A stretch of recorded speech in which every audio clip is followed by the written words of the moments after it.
Si YouTube te recomendó este video, posiblemente conozcas el universo de The New Order o TNO por sus siglas. El mod del videojuego Hearts of Iron 4 es bastante interesante, no solo por sus mecánicas, sino también por su historia. Ya que la historia del mod es básicamente una respuesta hacia Alemania y las potencias del eje ganaban la Segunda Guerra Mundial pero de una forma realista ya que no lograron conquistar el mundo como muchos creen que hubiera pasado. Es más, Alemania está en un declive económico y político tras años de guerra y desgaste, y cuando Hitler muere, su imperio que debería durar 1000 años se desmorona en una guerra civil.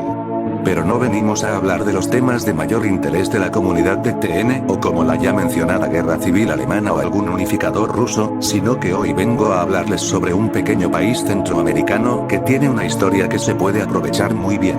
Hablo de mi natal Guatemala. Guatemala, al igual que todos los países centroamericanos, carece de algún tipo de lore y se le podría catalogar como contenido esquelético. Lo poco que se sabe es que en 1962, fecha de inicio del juego, el país es gobernado por un partido socialista reformista de la mano de Luis Cardoza y Aragón, que en 1964 es derrocado por un golpe de estado orquestado por el general Miguel Ydígoras Fuentes. Eso es lo único que se conoce del lore oficial del juego. Pero un día mientras leía sobre el tema, me puse como tarea intentar desarrollar un lore de Guatemala entre 1944 a 1962, y como soy un conocedor casi total de la historia guatemalteca, se me hizo un tanto fácil hacer algunas cosas, aunque otras fueron más difíciles de redactar debido a la cantidad de actores internacionales y características que había que tomar en cuenta. Pero en fin, sin más introducción, iniciemos con el video.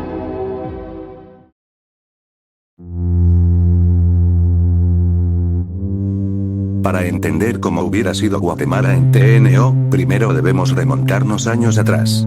Específicamente entre 1931 y 1944. En esos años gobernó el general Jorge Ubico Castañeda, sí, ese que supuestamente no se andaba con babosadas, pero después terminaba vendiendo la mitad de las tierras cultivables del país, pero no hablamos de eso porque si no el ESA va a venir a buscarme. En fin, durante esos 14 años de gobierno dictatorial, se desarrollaron vínculos entre Guatemala y el Reich alemán, puesto que Ubico admiraba mucho a la tradición militar alemana, intentándola implantar en el ejército. De hecho se estableció una organización asociada al partido nazi conocida como Casa del Partido, e incluso el propio Hitler llegó a felicitar a Ubico por su forma de gobernar. Además mostraba muchas simpatías hacia Benito Mussolini y Francisco Franco. Después de que Japón atacase Pearl Harbor en 1941, el gobierno automáticamente le declararía la guerra al eje, pero la débil respuesta de la administración de Thomas Dewey provocó una derrota catastrófica del ejército estadounidense en el Pacífico, apenas si logrando recuperarse para poder defender Australia. Pero en Europa las cosas no eran mejores. Las tropas alemanas avanzaban velozmente hacia Londres después de que la Operación León Marino tuviese éxito y, ni hablar del Frente Oriental. Después de que Japón bombardeara nuclearmente a Hawái, Estados Unidos se vio obligado a capitular. Así, la libertad había sido derrotada, al menos en Europa, puesto que nuestra pequeña república apenas comenzaba a florecer. El día 26 de octubre de 1944, Guatemala entera presenció la más grande expresión de fervor cívico. Todos los habitantes de la capital y de algunos...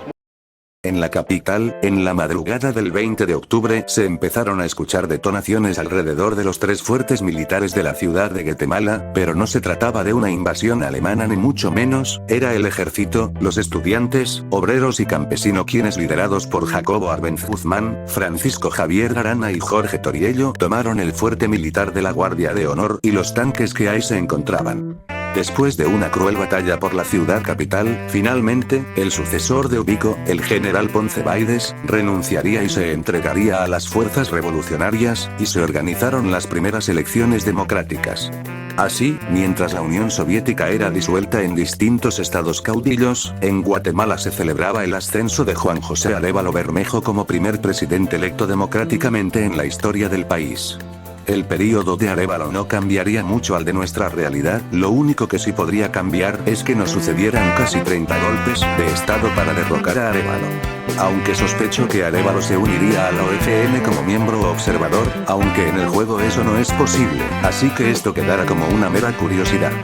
Tras las elecciones de 1950, el nuevo presidente sería Jacobo Arbenz Guzmán, quien era un coronel que fue parte vital para la revolución.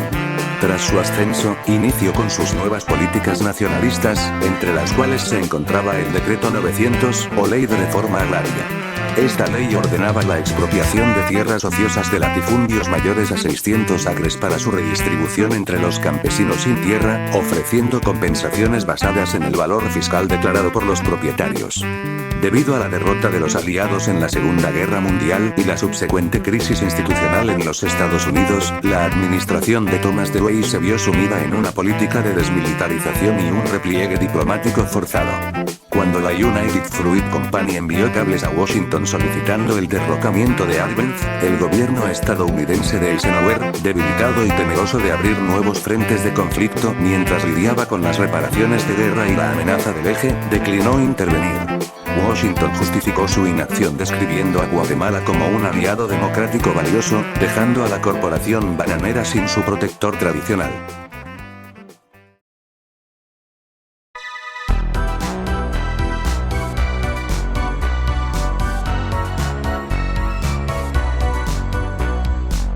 Tras intentar sin éxito convencer al gobierno estadounidense de intervenir en Guatemala, la United Fruit Company tuvo que voltear su mirada hacia otro lugar, pero ese no sería otro gobierno americano, sino que este estaría muy lejos de la América misma.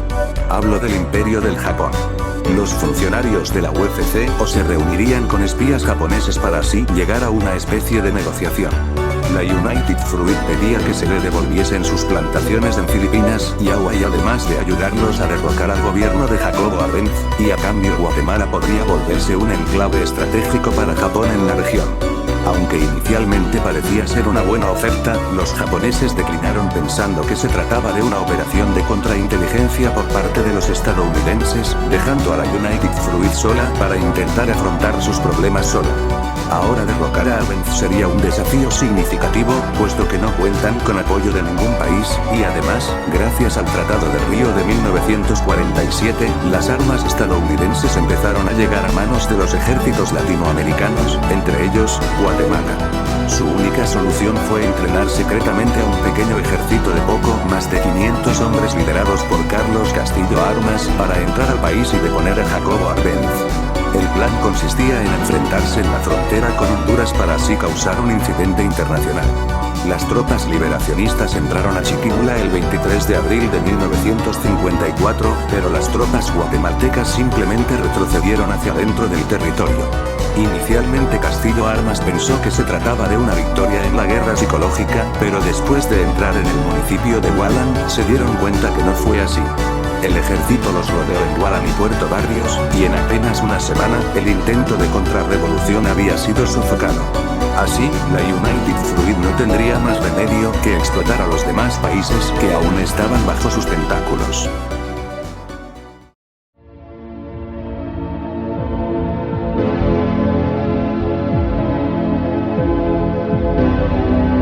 Tras la fallida contrarrevolución de la United Fruit, el gobierno de Jacobo Arbenz finalmente pudo continuar sin ninguna interrupción su ley de reforma agraria, alcanzando un desarrollo económico sin precedentes en Centroamérica, y pronto la inversión extranjera comenzó a llegar, que a diferencia de la United Fruit, esta sí podía ser tolerante a los derechos de los trabajadores. Y así Guatemala recuperaría el ferrocarril del Atlántico al Pacífico, logrando tener su propia versión del Canal de Panamá. Después de las elecciones de 1956, el presidente de la República sería Guillermo Toriello, el cual al ser un político muy cercano a Arbenz, y que anteriormente habría ocupado el cargo de canciller durante su gobierno, continuaría las políticas de Arbenz para poder seguir el desarrollo económico. Tras la crisis de las Islas Aleutianas, los Estados Unidos se han vuelto más proteccionistas en la región para evitar el expansionismo de Japón, provocando que la primera planta petrolífera del país se le sea cedida a una empresa estadounidense por un contrato de 50 años. Para 1962, el candidato del Partido de la Revolución Guatemalteca, Luis Cardozo y Aragón, gana las elecciones presidenciales, marcando el fin de este desarrollo de Lore, por ahora. Ой, гора любимый, родина Кавказ, там в горах высоких я барашков пас, чтобы не потели, заводил их в тень, Чтобы не скучали, танцевали с Геняра, вай, вай. Bueno, este desarrollo en algunos puntos puede verse no tan realista, como que Estados Unidos no hubiera derrocado a Arbenz, aunque todo cobra sentido cuando te das cuenta que en TNO hacía trabajo con Fidel Castro. XD. Agradezco que visualizaras este archivo audiovisual que he creado, me gustaría que dejaras tu opinión en la caja de comentarios. Y sin nada más que decir. Yo soy la unión de computadoras, que tu procesador funcione bien, buenas noches.